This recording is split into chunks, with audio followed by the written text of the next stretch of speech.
I don't know about you guys, but I was seriously invested in season 4 of Traitors this year.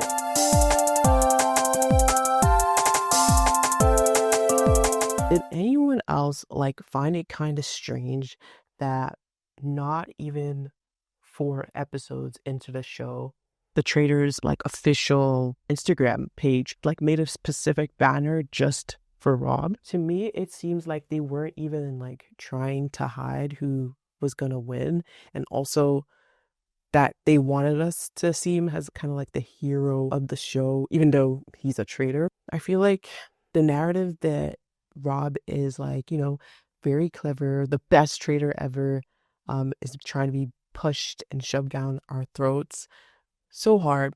Even the host, Alan, was saying that he's the best traitor in history. But do you guys think that it was almost curated? I found it so strange that the Faithfuls, none of them at all, ever questioned Rob. It wasn't until the last week that he was questioned. I feel like when Candiace named Rob twice and it was revealed that she was a traitor, that should have definitely blown Rob's cover at least a little bit with a few of the Faithfuls, but it didn't. They thought it was strange that she named him twice, but not enough for them to actually question Rob. Because you have to think, she was somebody, before she was revealed as a traitor, she was somebody who always stuck to one person. Until that person was out, she'd stick to that person. Then she'd move on to the next person and stick to that person. So her going out of her way to vote for someone else, which was Rob, had everyone questioning her, but they didn't question the name that she kept on saying, which was odd in my opinion. I also found it interesting that, because I feel like with the traitors, sometimes you can start to guess who a traitor is by who's being saved, if their friends are being saved or not. And I feel like no one really questioned Rob enough the fact that all his alliances were still in the game. Even Ron. So there was a lot of talk about whether him, Candiace, and Lisa should have killed Ron earlier on. But I remember Rob always saying that he didn't want to kill Ron because they were close. So yes, we never actually saw them being close in the show, but I'm pretty sure Ron revealed after in an interview that they used to play chess every day, and they were pretty close. So stuff like that, him, Ron being saved, Natalie being saved, Colton being saved for some time, all of these people being safe were close to Rob, and no one questioned that. No one guessed that maybe it could have been him. I think one of the biggest red flag was the fact that Rob had the dagger. And even though people didn't know for a while that he had it, eventually it was revealed to everyone. So I felt like at that point, if it was revealed to everyone as a traitor, wouldn't the traitors want to get rid of the person who has 2 votes? Because wouldn't they want to get rid of somebody who could, without a doubt, get them removed with their 2 votes? Or not without a doubt, but have a higher chance of getting them out with their 2 votes. Would they not try to get him out? I feel like the Faithfuls should have questioned that, because if it was revealed that Rob had 2 votes, had the dagger, I feel like the traitors would have wanted to get him out, and the fact that he was not murdered should have told the Faithfuls at that point that he is not a Faithful, he's a traitor. I don't know, they just had rose colored glasses when it came to Rob. No one could see past his charm, which, to be honest, he's not even that charming.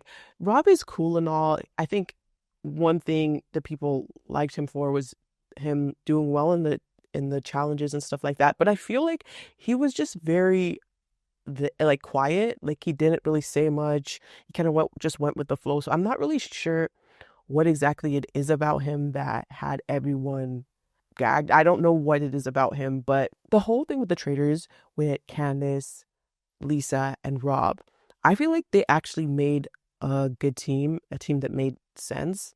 I know that people were really starting to question Lisa, and that's why Rob decided to, jump ship and just get her out.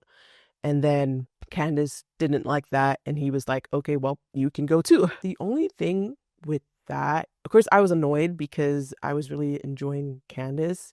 Particularly, I felt like she was a pretty good traitor also.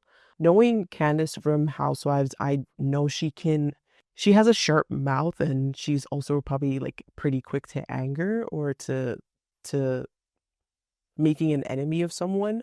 So it was funny actually to see that scene right after Lisa was voted out, and Rob and Candiace sat down, and she was just like, "You're a snake."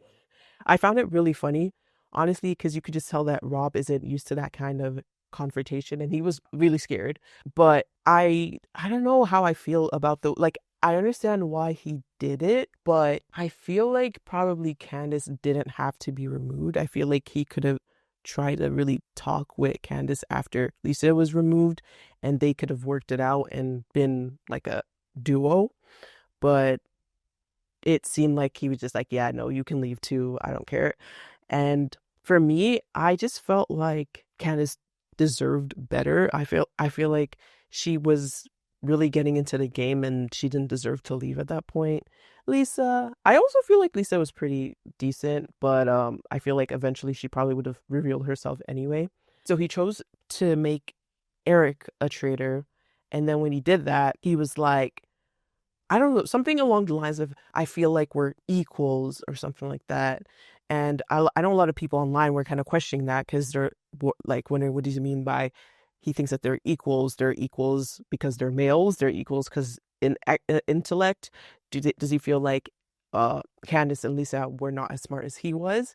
Um, I don't really know what he meant by that. And I don't like, I know a lot of people are saying that, hey, that Rob must be like a little, at least a little bit misogynistic. I do feel like it was quite a weird comment to make. And I wish they actually addressed that at the reunion, but it was not addressed.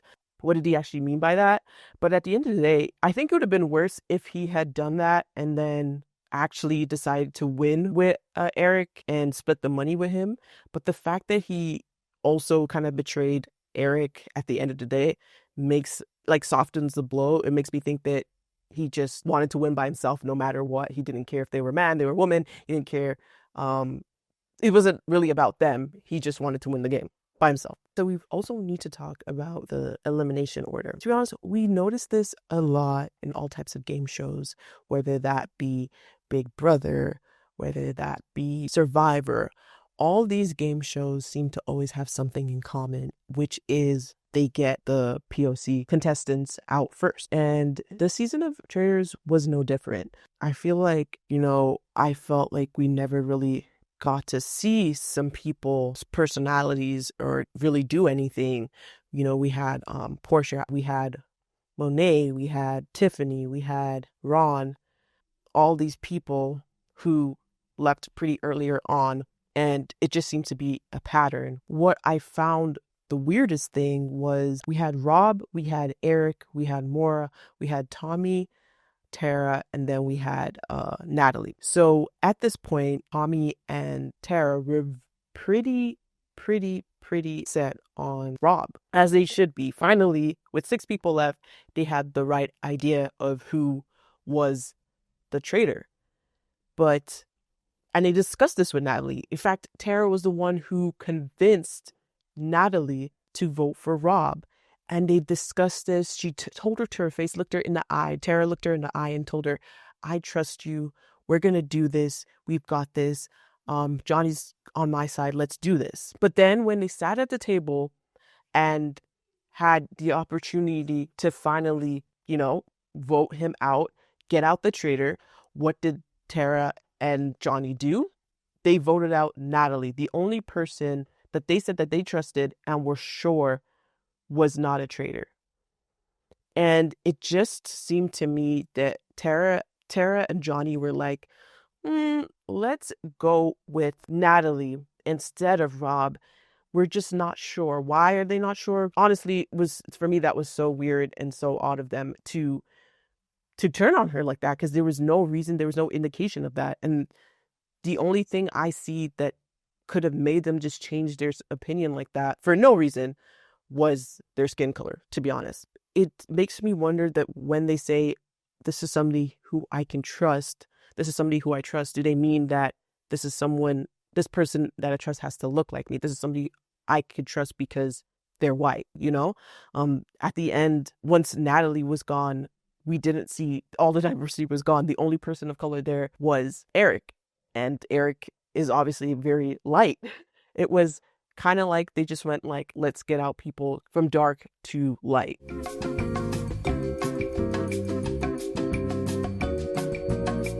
Okay, so two people I want to talk about also that I just feel like didn't need to be given this platform, did not need to be on the show, was Colton and Michael.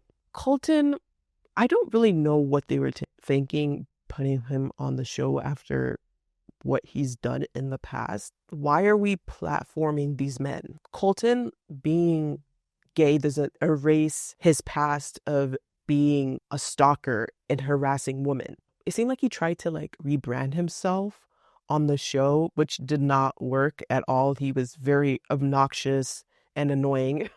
But also he seemed to like try to use his sexuality against Lisa when she was trying to, at the reunion, was trying to bring up the fact that he said that he wanted to hold her hostage. Obviously, after finding out about his past, her hearing that would give her pause, would make her think, what did he mean by that, knowing his past? So for him to then sit there and try to act like offended or insulted was just gross and weird, because she has every right knowing what you've done. And then with Michael, he's very disrespectful. He's just so crass, so rude. I don't know what they were thinking bringing him on the show. Not only is he rude and very annoying to listen to and to be around. I felt so bad for everyone else having to listen to him, but he's also has made such quite like racist comments in the past, and he's just not a good person. And I feel like them giving him this platform and basically having the rest of these people be tortured by him was just not cool, because we just didn't need that. We just didn't need to have him at the reunion talk. The way he spoke to Porsha was just out of line. Him also seemingly like trying to use like AAV against her with his snapping motion, the head movements, you're clipped. You sat at the round table and said that you when I'm killed talking, Ian. You're not talking. Clip. You literally did. When I'm speaking, you're not speaking. Clip. Okay. You're a housewife. Hold on. No, I want to get this out. Like I just personally I just thought it was gross and weird. Now, after the reunion aired, there was a lot of discourse about Porsha and Candiace and a little bit about Lisa, but for some reason, Lisa gets all the grace, maybe because she's white, I don't know, about them being bitter and them taking the game too seriously. Now people are blaming Porsha for her speaking so much when she was basically the first person to leave. She wasn't really on the show for that long, so people felt like she shouldn't have spoken up so much. She shouldn't have been arguing with people. She was hogging all the screen time, all that stuff. But it's like, why are you blaming her for that? She doesn't control what is shown. She doesn't control what they choose to show. She's not the editor of the show. So I don't know why you're acting like all that was filmed was that, I don't know how long it was, like 1 hour.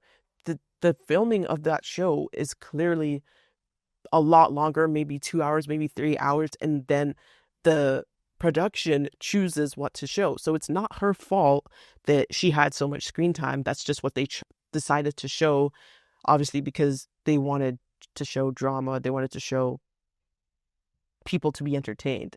And at the end of the day, if they hadn't shown all of that, people would have been mad that the reunion was too boring and it didn't show anything and so like no matter what, people are just going to complain. But I feel like it's crazy to then blame Porsha for her getting more screen time. With Lisa and Candiace, people are saying that they're bitter because of what Rob did to them and they should let it go and get over it. It's just a game, all that kind of stuff. But at the end of the day, it's a reunion, and knowing Candiace and Lisa and even Porsha coming from their housewife backgrounds, what they consider reunions is, call people out, have as much drama as possible, speak your mind kind of thing. So obviously going into that, that's probably what they wanted to do. Do I really feel like Candiace cares that much that Rob did that? No, I feel like she's just trying to bring as much drama and, suspense to the show as she possibly can to entertain people. That's what they do. That's her job. She loves to entertain. That's what she's known for. We have like other people where at the reunion we're just like, oh yeah, like this is like, they're just happy to be there. Like if you saw Donna, she was just happy to be in the midst of things. She didn't, have much to say, but that's because they're not used to that kind of setting. Even Rob and like Maura, they have been part of reunions, but not this type of reunions that, Candiace and Porsha and Lisa are used to. So kind of different, bringing all these people together in this kind of setting and expecting them to all kind of have the same reactions or act the same way. You know what I'm saying? And I just think, again, back to the misogyny thing, I felt like at times Rob was kind of acting like they were hysterical women just for clocking him when they were right about him. He wanted them out. He wanted the money for himself. And with Eric, it's more of a respect thing. And at the end of the day, Eric seemed to not care as much, and everyone's saying that he's the one that should care most. But I don't really see how that is, because he was only a traitor for like 3 episodes. I feel like he didn't really have a stake in the game, because if he didn't become a traitor, he would have been murdered anyway. So no, I don't agree with that. I feel like Candiace and Lisa definitely have more reason to be upset with him. I will say with Candiace, she definitely needs to chill out a little bit. I think I don't want her to antagonize herself any further unless she's okay with being the villain. Because I did see a podcast episode, I think, or some type of live video she did with Tiffany, and they were talking about how Rob bought Maura Birkin, and the whole video was just like, why did he do that? Why would he go buy her? And he has a girlfriend, and it just seemed, it did give bitter just a little bit, just a tad, and I wish she would just kind of drop it at this point and leave it. The whole thing with the Birkin bag is honestly crazy, because I mean, there has been a lot of talk about, was there some type of cheating going on in the show? I know people suspected of it being between Colton and Rob, but what if it was between Maura and Rob? Because so many decisions she's made, like, I just don't want to believe that she's that stupid, to be honest.